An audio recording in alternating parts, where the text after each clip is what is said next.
people think that achieving things is easy. It's like, oh, if I didn't achieve today, oh my god, I'm a failure. I don't know what I'm doing. I'm not on the right path. I don't know what my purpose. I'm lost. I'm depressed. Most people put on their task things that, oh, they need to literally work years on it, if not decades on it. Why people tell that they're burnout? Why people tell that they're like can't do anymore? It's not because they don't love what they do. It's because some areas of their life suffered because they gave too much of them to that task, that project, that business.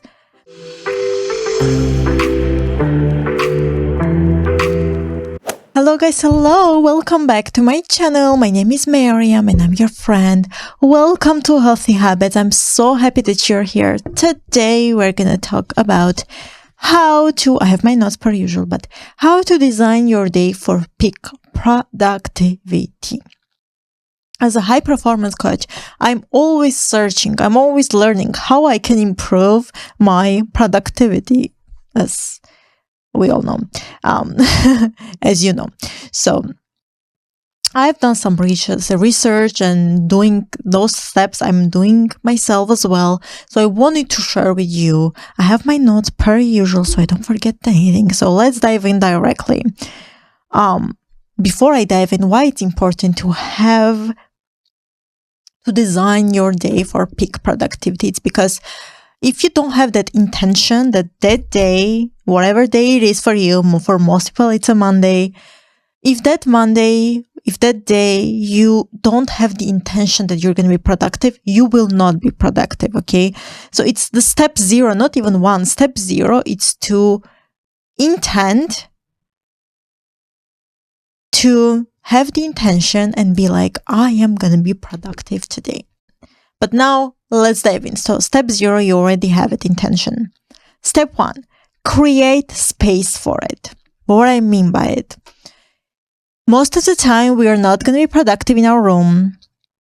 The room is not designed to be productive. So either you can go to a coffee shop or actually have an office or go to an office or just have a designed place where you're going to work. It's specifically for work purposes.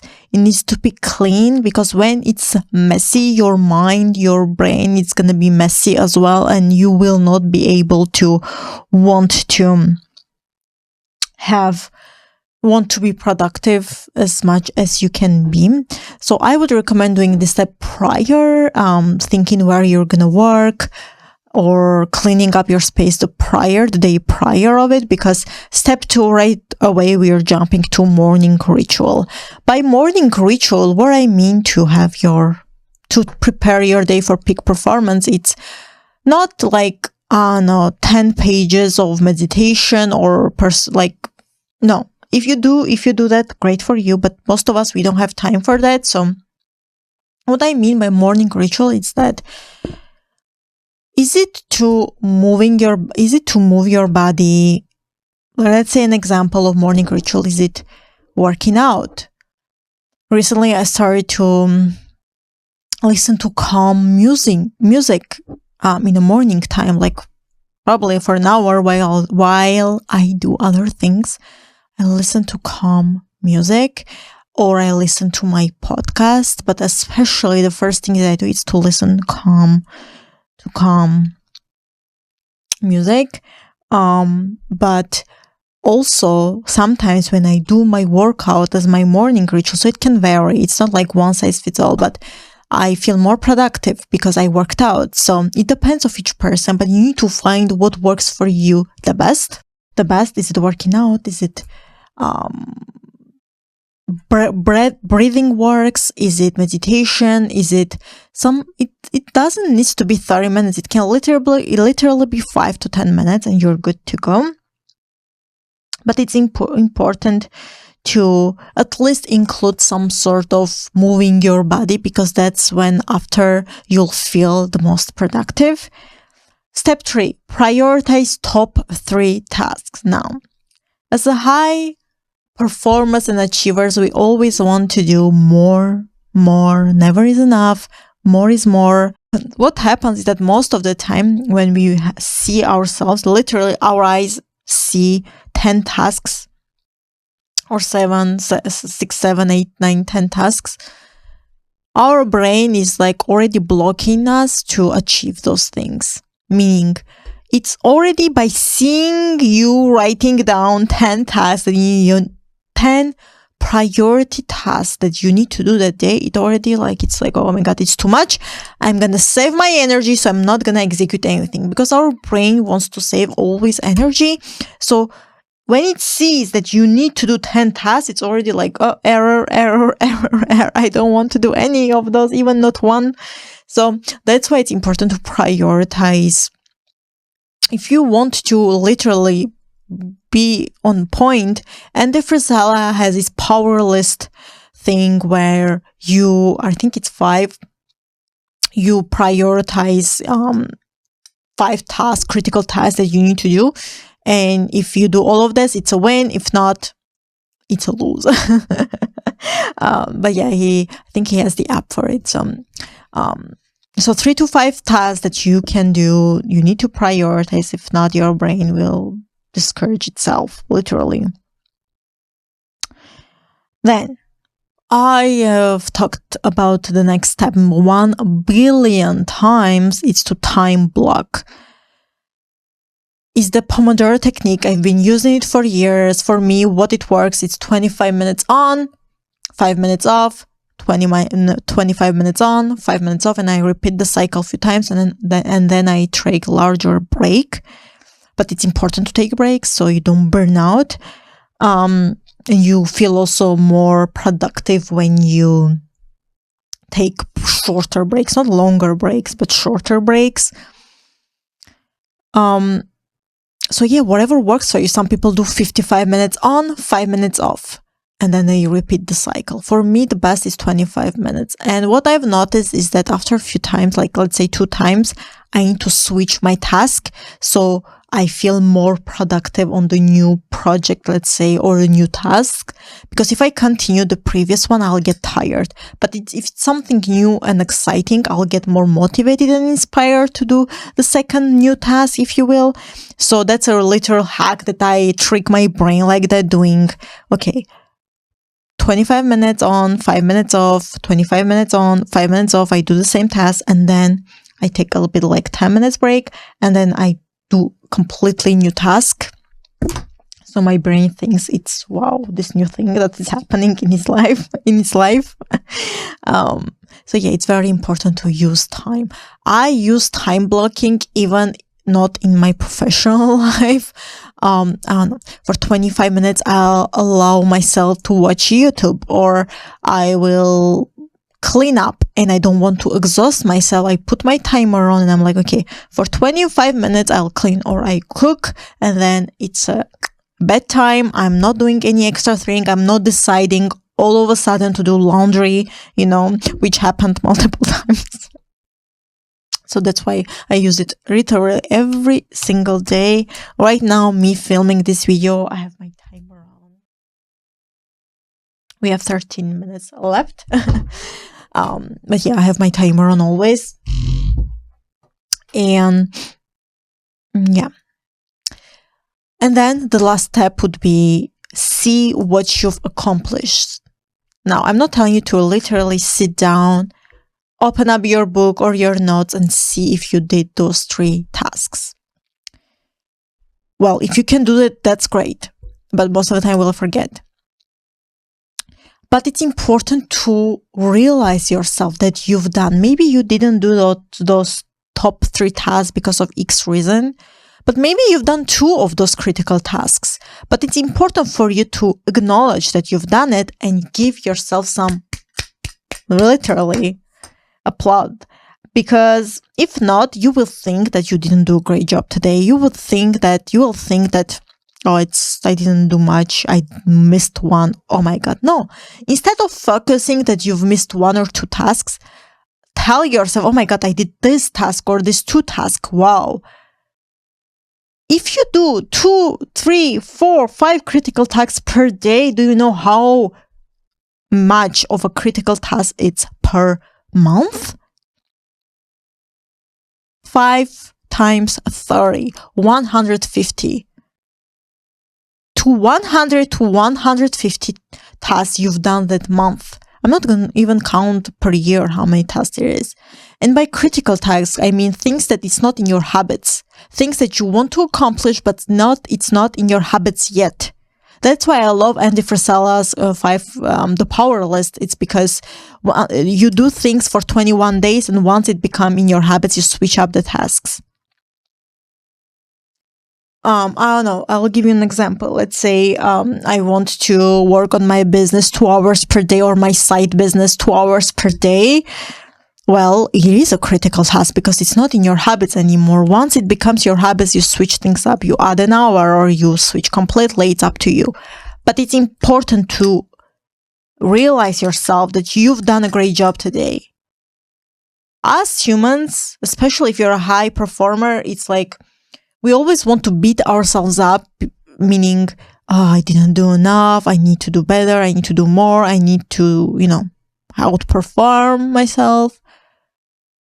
But it's life, and we are humans, we are not robots, and I'm telling this to myself as well, that sometimes, some days, things can happen, and it's okay if you done one critical task.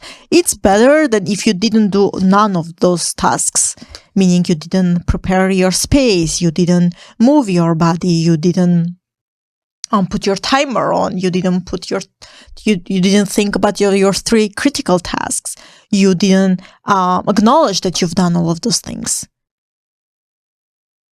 The last step is literally crucial, and I'm not telling you to be delusional and be like, oh yeah, I'm the best and I don't need to learn because I did. No, it's just enough of a motivation for you to keep going the next day the same, or even outperform your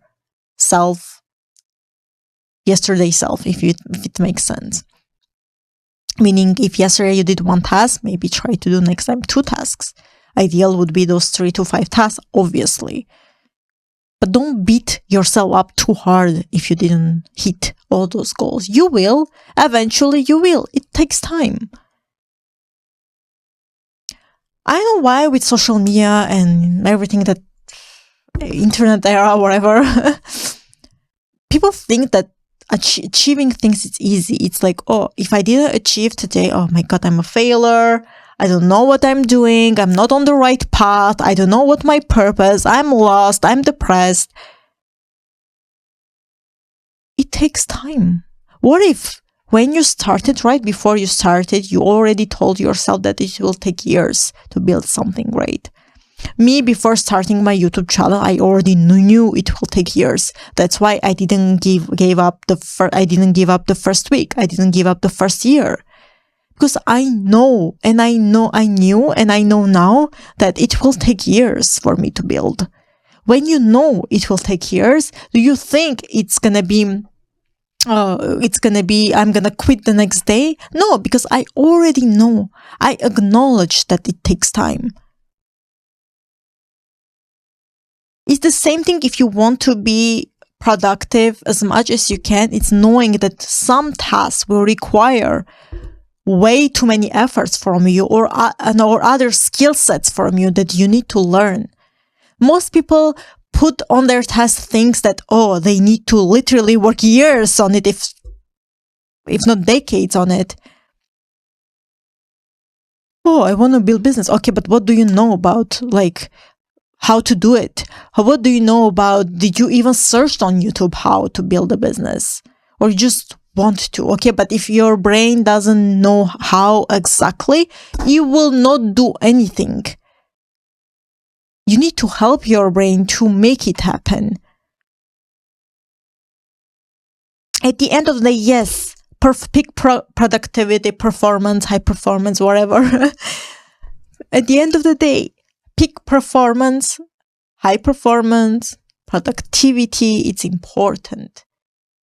But don't lose yourself. Why you want to be productive, why you're being productive or wanting to be productive. Don't lose yourself.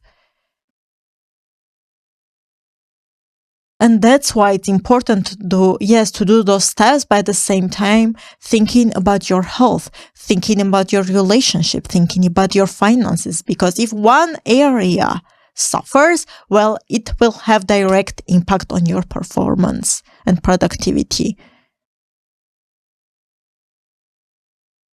Why people tell that they're burnout, why people tell that they're can't do anymore, it's not